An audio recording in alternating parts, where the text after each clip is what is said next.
A crane is lifting an object of mass 600 kg from point A to point B at constant speed to a vertical height of 25 meters in 2 minutes, as shown in the diagram below. Ignore the effects of air friction.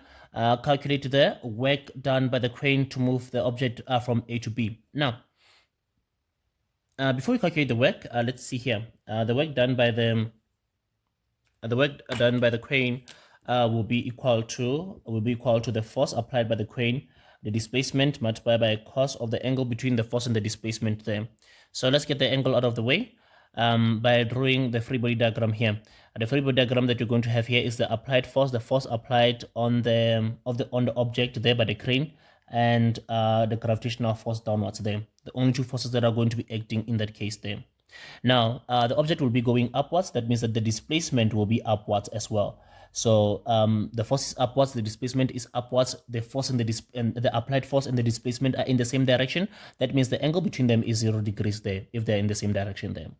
Now, the other thing here is that it doesn't seem like we're given a force there. So now, the fact that it's moving at constant speed, it means that the forces are balanced. The forces that are acting on the object are balanced. Constant speed means that the acceleration is 0. An acceleration of 0 means net force is 0. Net force is 0 means equilibrium. Equilibrium means that the forces are balanced there. The forces are balanced, the only two forces. And for these forces to be balanced, they must be equal in magnitude. We can see that they are already in opposite directions, meaning they cancel out. That means that they must also be of equal magnitude there. So the applied force there is equal to the gravitational force. So the gravitational force, the weight, is equal to the mass multiplied by gravitational acceleration, is going to be 600 multiplied by 9,8 there. From this, we get 600 multiplied by 9,8 there, giving us a 5880 there, newtons there of force there. So the applied force is equal to the weight, and therefore we're going to be substituting the weight here for force is 5880, a displacement of 25, cos of 0, the angle between the force and the displacement, because we said that they are in the same direction there. So from this, we are going to be having 5880 multiplied by 25 multiplied by cos of 0 there, giving us a 147,000 joules there of work done there. So it's going to be 123 for this one there. 4.1.2, calculate the power the crane at which the crane operates there.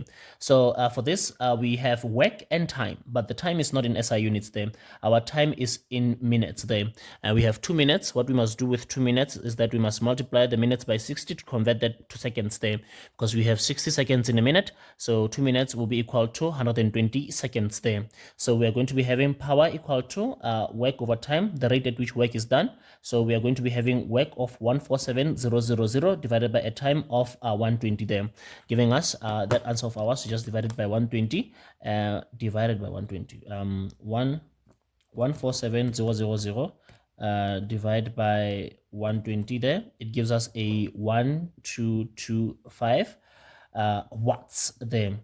Now, although the question does not require us to convert it to horsepower, let's do it anyway. The power there will be 1225. We divide that by 746 there, and then to convert that to horsepower, we divide by 746, and it is equal to 1,64 horsepower there. So for this one, it's going to be 1, 2, 3, 4, and we're going to have 7 for this one there.